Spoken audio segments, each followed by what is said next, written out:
It's 2 million Scovilles on the Scoville scale. Say that fast 10 times. Scoville scale, Scoville scale, Scoville scale.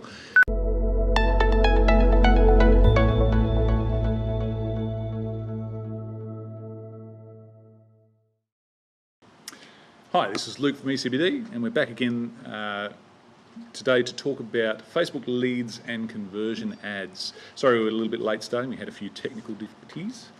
So, Facebook lead and conversion ads utilise the power of Facebook's AI and machine learning to help find you, I guess, the best suited customer for your particular goals. So you tell Facebook what you would like your customers to do. So in the sense, it might be make a purchase, submit a lead, request a quote, and you do that with some tracking and some bit of code. We'll talk about that later. And then Facebook uses the information about those people who have converted and to basically build a profile that then it goes out and it finds more of those people in the location and area and in the age and the other targeting information that you set, so that you can basically find more people who are going to complete your MDA, your most desired action. Look, with any of these ads, Facebook lead and conversion ads aren't probably for every business. They're great. We've had a lot of success with them.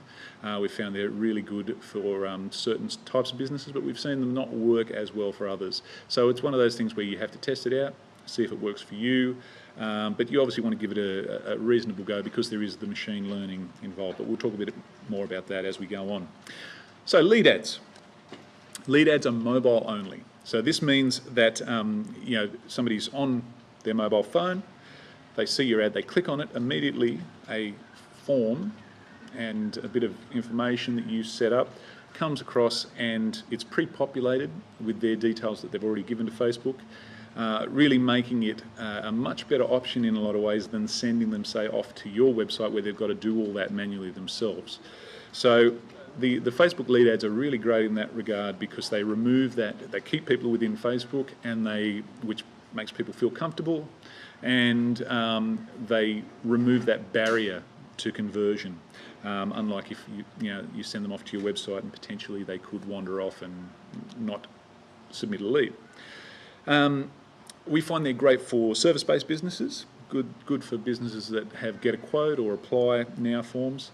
They're good for offers that you might be giving, that you want people to sign up for. Newsletter sign-ups is another thing. We haven't tried that as much, but definitely we've found for a lot of service-based businesses and any business where you've got to make application, they can be really good in that regard. So a few tips for using lead ads. First one. Keep your targeting focused, so obviously set your geographical area, set your age, if you've got an age limit to the people you want to be reaching, maybe gender, and then maybe you might want to target it down a little bit more. We did a video a couple of weeks ago on Facebook targeting, so if you go and watch that, you'll know what I'm talking about. You might want to get in the detailed targeting, you might want to be a bit more specific, but don't go too focused, because remember, this is about Facebook finding people within a pool that you've kind of preset for them who are most likely to complete your MDA, your most desired action, be it a purchase or an inquiry. So too narrow and you may find you don't get as good a result. Use your ad verbiage, and this goes for any Facebook ad because you're going to pay for every click. Use the ad verbiage as a filter. So be clear, whilst not being blatantly obvious, but be clear what the offer is, what it is that you want people to do, and who the offer might be suitable for. You're kind of doing that already with your targeting, of course, but use the ad verbiage as well to make sure that you're not going to get tire kickers, basically, who are going to waste your budget, and maybe that means that your ad doesn't show to people who it needs to, who are more likely to convert. Don't make forms too long. Now, obviously, it pre-populates the form, but obviously, if it's particularly because it's on a mobile device, you don't want them sitting there kind of tapping, and they're filling it out, and then make it just get as much information as you need and no more. When creating ads, and this again goes for most Facebook ads, try at least 5 different images to work with, because we're always surprised how different images, how people respond to them. And obviously Facebook, because it's using machine learning, wants to test out the different ads, and it wants to find which ads work well with your most desired action. So, this particular ad image with this particular verbiage works really well to get the people to purchase product X. Okay, so definitely you want to use at least 5 ad images. Remember to download your leads. That's the final point. The leads you can't actually, at the moment at least, you can't forward them to your email, or you can't directly. So what you have to do is you have to be checking those leads, and that's obviously a bit time consuming. You can connect them to a CRM if you're using a CRM and they have an integration built into Facebook for you. What we use is a web-based program called Zapier to create zaps, and they are automated events that allow you to so I can hook up this Facebook lead form. When a lead comes in, it goes, talks with Zapier, and Zapier turns it into an email that sends through into my inbox. And so that way, you can, and Zapier is just great in general. It can do a lot of really cool things, so it's worth checking out. It does cost money, but if it's making you money, it's worth it. So that's lead ads. Again, a lot to cover there, but that's at least a good start, and a few tips there for if you want to try those out. Secondly, we're going to look at conversion ads. Now, conversion ads will work on all platforms, with desktop, mobile, tablet.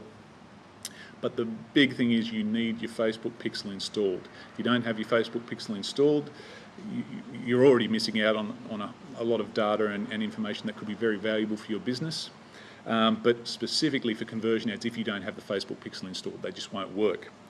So then, after you've got that Facebook pixel installed, you need to define a conversion, your most desired action for Facebook. And so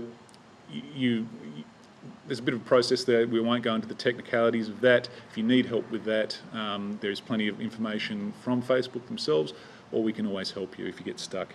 The other thing you need that really helps with conversion ads is actually having some conversions. If you don't have conversions, that's not a huge concern, but obviously if Facebook's learning who is your most desirable customer based on the goal that you give it, it needs to have enough of those goals to be able to start making a profile. Okay, so we find these ads are particularly great for online applications, sign-ups to events and educational events, purchasing of products, although there are other shopping-related ads that we do find are really valuable and worth looking at as well. But yeah, in particular, if you have a specific goal in mind on your website that you want people to complete, then these ads are exceptional in that regard. So, for instance, you've got an inquiry form, and once they submit that, it gives you a thank you page. That thank you page is the goal that Facebook looks at and goes, okay, I will need to find more of these people who are doing this, and based upon their profiles in Facebook. So it's really valuable. So some tips for using conversion ads. Again, like lead ads, keep them focused, but make them broad enough for the artificial intelligence to learn, have a big enough pool to learn from. Test multiple images again. I'd probably test a few more with conversion ads. We do up to 7, and then what we do is once we've tested them for a while, given them maybe, depending on how many conversions you've had, give it 30 days or maybe 2 weeks if you've had a lot of conversions, and then maybe you can kill off a few of the ones that aren't performing as well, or they're costing a lot of money per lead, or per conversion, whatever it is. And then try adding some more images and seeing if you can, mix it up a little bit and you can really keep tweaking this until you find a recipe that just basically it just sits there converting all of these customers, which is wonderful. Make sure you're sending people to the right landing page. I think that goes for any paid advertising. It's a bit of a no-brainer, but it can be one of those things. If you're advertising a specific product and you want people to buy that product, send them to that product. Don't send them to the home page. Don't send them to the shopping main page where there's all these other products. Send them to the specific page. Again, that's a bit of a no-brainer, but I just mention it because sometimes it can be something that's overlooked. In the first few days, try optimizing for clicks. You might want to, again, if Facebook's learning, you just maybe want a bit of traffic. at first, so that Facebook can learn, and hopefully you'll get conversions, and then after you've got enough conversions, you can flip that round. So that's also something else we'd advise when you first start the ads. And finally, let the ads run for long enough so that the machine learning can have a chance to kind of narrow down that pool of people and find those who it thinks are going to be the best match to convert. So if you stop it too soon, you'll waste the money that you've already spent, and also you really if you're getting a lot of conversions, you may only have to run it for 2 weeks. But once it's working, why stop it? If it's earning you money and it's bringing in inquiries and leads, let it keep running. So that's a quick rundown of the conversion ads and the lead ads. There's a lot more that could be said about them, and a lot of other techniques and tips that I could give you, but we're going to leave it there for today. If you have questions, please leave them in the comments. You can always email us. If you're trying to set up Facebook ads but getting a little bit lost, or you need somebody to manage your Facebook ads, please contact us. We can certainly help you with that. And it's definitely something that we see a huge amount of value for you as a business. And one of the things I'd say, if you're doing Google ads versus Facebook ads, having the two of those going at once, because they're two different platforms, they're very valuable. And so if you haven't been as impressed with Google ads, try some Facebook ads. Anyway, that's enough from me for today. Thanks for tuning in, and we'll see you again next week.